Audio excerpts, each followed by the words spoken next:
Morning. I just wanted to cover quickly.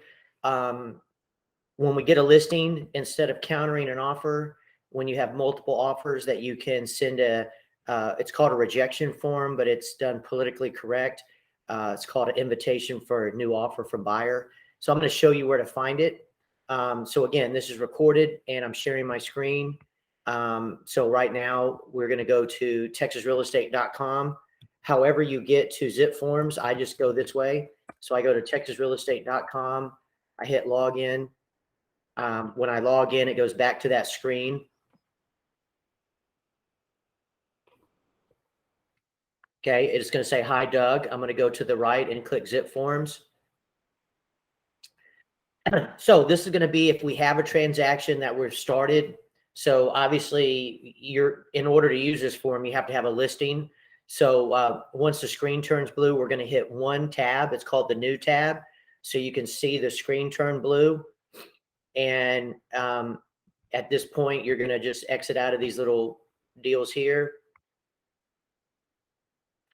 And you see the new tab. You're going to click it. We're going to go on a listing. You're going to hit listing. I'm going to name it training, but it can be, the seller's name.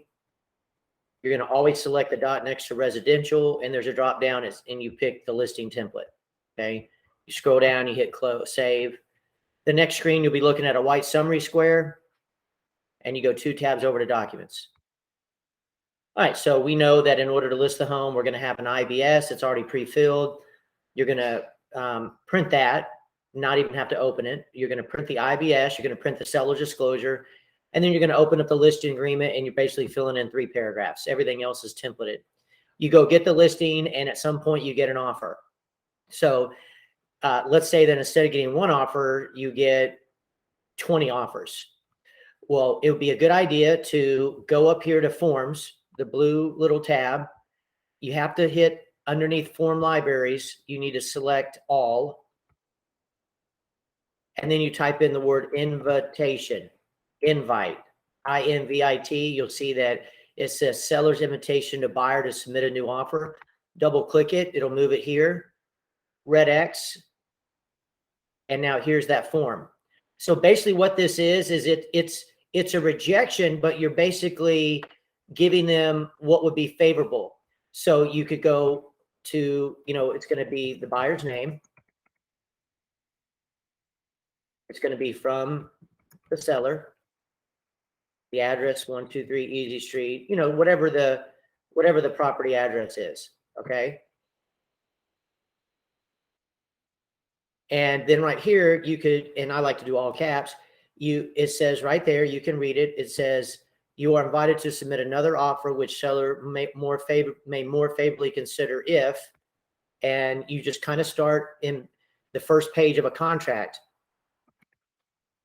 Highest and best price. Buyer to pay title. Buyer to pay survey.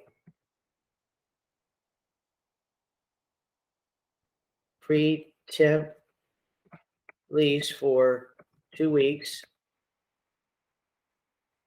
No home warranty, and put in parentheses, residential service contract.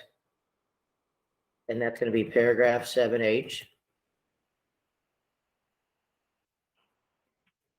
Make 0. And then I would say full appraisal waiver.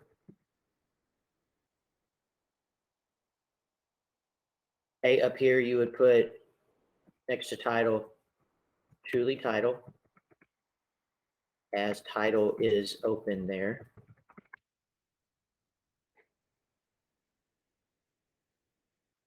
All right, so obviously with a full appraisal waiver, it doesn't, by default, that means it's conventional. So again, if you save this, you could send this out to every offer, and it's basically a rejection of their offer.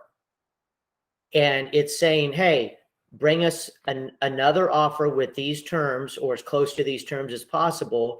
And let's say that you get another offer while you sent these out to 6 agents, this single sheet of paper, you sent out to 6 agents, you get another offer that's better than all 6. You can accept that because this is a full-blown rejection and it's not a counter. So you haven't countered 6 agents. You've sent a rejection, seller's invitation to buyer to submit a new offer. It's an easy way to say, hey, we're rejecting your offer. So bring us another one with these terms, but it's not a counter. It's a rejection. And by it being a rejection and not a counter, even if the buyer said, yeah, we'll do all this, they would have to send the offer back to you. And that leaves you with all the power as a seller agent and the seller to accept any offer that comes in. Okay. So I hope that makes sense. You're, in my opinion, going to want to add this and probably start using it as we get more offers so that you don't counter one offer in writing and basically let a buyer have control and blackmail you over a number of days by not responding, and you can't do anything else with any other offer. Okay.